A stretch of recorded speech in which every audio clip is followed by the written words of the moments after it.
कुछ नहीं होता दोस्तों, ये सिर्फ आपका एहसास है। मैं आपको बहुत जिम्मेदारी और 12 साल के तजुर्बे का निचोड़ बता रहा हूँ कि इस दुनिया में नाकामी नाम का कोई लफ्ज होता ही नहीं। इंसान कभी भी चांद पर नहीं पहुंच सकता, जमीन इंसान की बाउंड्री है। डॉक्टर ली डी फॉरेस्ट, मशहूर साइंटिस्ट, ने एक स्टेटमेंट दी थी 1955 में। इन 1955 ही पास्ड अ स्टेटमेंट कि इंसान कभी चांद पर नहीं पहुंच सकता। It is impossible for a human being to pass earth globe. लेकिन एक बहरे ने इस बात को नहीं सुना और पहुंच गया एक आदमी चांद पर अपना बस्ता उठाकर, जिसका नाम था नील आर्मस्ट्रॉन्ग। और उसके बाद तो स्पेस जर्नी ऐसी हो गई जैसे एक इंसान बताया कि बैंकॉक चला जाता है। विलियम थॉमस, एक बहुत बड़े साइंटिस्ट, उनका स्टेटमेंट आया कि सिर्फ परिंदे ही उड़ सकते हैं, हवा से भारी मशीन का उड़ना नामुमकिन है। इट इज इम्पॉसिबल कि हवा से कुछ भी भारी हो और वो उड़ सके, ग्रेविटी उसे गिरा देगी। लेकिन तमाचा मारा इन लोगों ने, तमाचा मारा और लिख कर दिया कि हमने साइकिल के स्पेयर पार्ट से हमने इंसान को परिंदा बना दिया। 16 साल लगे राइट ब्रदर्स को जहाज बनाने में, लेकिन उन्होंने उसकी बात नहीं मानी, जो कहते थे कुछ काम ऐसे हैं इस दुनिया में जो मुमकिन नहीं। ये बात मक्खी के बारे में कही जाती थी कि मक्खी कभी उड़ नहीं सकती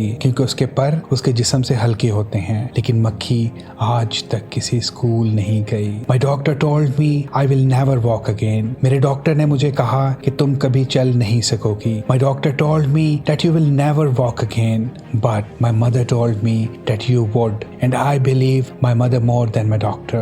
विल्मा रुडोल्फ, एक ऐसी एथलीट जिसको पोलियो था। डॉक्टर्स ने कहा कि तुम चल नहीं सकती, माँ ने कहा तू चल सकती है। उसने कहा मैंने डॉक्टर की बात नहीं मानी, मैंने अपनी माँ की बात मानी। 3 ओलंपिक गोल्ड मेडल जीती ये लड़की, 3 ओलंपिक गोल्ड मेडल्स, जिसको डॉक्टर कह रहा था कि तू चल नहीं सकती, लेकिन माँ क्या बोलती है। मैं आपको एक और बात बताना चाहूंगा। बहुत छोटे थे एल्बर्ट आइंस्टाइन, दुनिया के ग्रेट साइंटिस्ट, 8 साल के थे, घर पहुंचे, माँ को खत दिया। When he was 8 years old, he came to his home and gave a letter to his mother. माँ को खत दिया, माँ ने वो खत पढ़ा।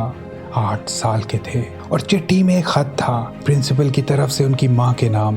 प्रिंसिपल ने ये लिख कर दिया कि आपका बच्चा बहुत ज्यादा इंटेलिजेंट है, ग्रेट पावर्स हैं इसके अंदर। प्रिंसिपल ने खत में लिखा कि आपका बच्चा बहुत इंटेलिजेंट और शार्प है, बहुत काबिल है ये बच्चा। तो हमारा स्कूल, हमारी मैनेजमेंट, हमारी फैकल्टी, हमारे टीचर इस लायक नहीं कि हम आपके बच्चे को तालीम दे सकें। It's better for you take care of your son yourself. आप अपने बच्चे की तरबियत खुद करें। हम इस लायक नहीं हैं कि हम आपके बच्चे को पढ़ाएं। और उसकी माँ की आंखों में आंसू आगे पढ़ते पढ़ते, और उसने अपने बच्चे से कहा कि तुम कल से स्कूल नहीं जाओगे, तुम्हें मैं घर में पढ़ाऊंगी क्योंकि तुम्हारा टीचर अपने आप को इस लायक नहीं समझता। बच्चा खुश हुआ, मोटिवेट हुआ और लग गया काम में। बाद में उसकी माँ का इंतकाल हो गया और वो बच्चा एक बहुत बड़ा साइंटिस्ट बन गया, एल्बर्ट आइंस्टाइन। एल्बर्ट आइंस्टाइन जब बहुत बड़े साइंटिस्ट बन गए तो एक दिन वो अपना घर शिफ्ट कर रहे थे और वो अपने ऑटोबायोग्राफी में लिखते हैं कि जब मैं मकान शिफ्ट कर रहा था तो मुझे एक दराज में से एक फोल्डेड पेपर मिला। मुझे नहीं पता था कि वो क्या है। मैंने उसे खोलकर मट्टी हटाकर जब पढ़ा तो वो उस टीचर का लेटर था जो बहुत साल पहले उस टीचर ने मुझे अपनी माँ के लिए दिया। मैंने वो लेटर माँ के हाथ में दिया और माँ उस लेटर को पढ़ने लगी।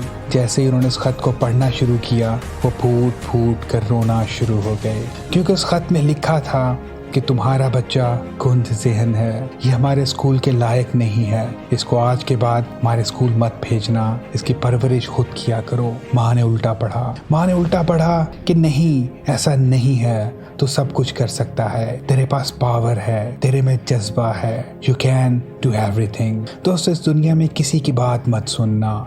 Never ever believe anyone जो आपको कहे कि ये तुम नहीं कर सकते। उसके कान पर मारना और कहना तू नहीं कर सकता मगर मैं कर सकता हूँ।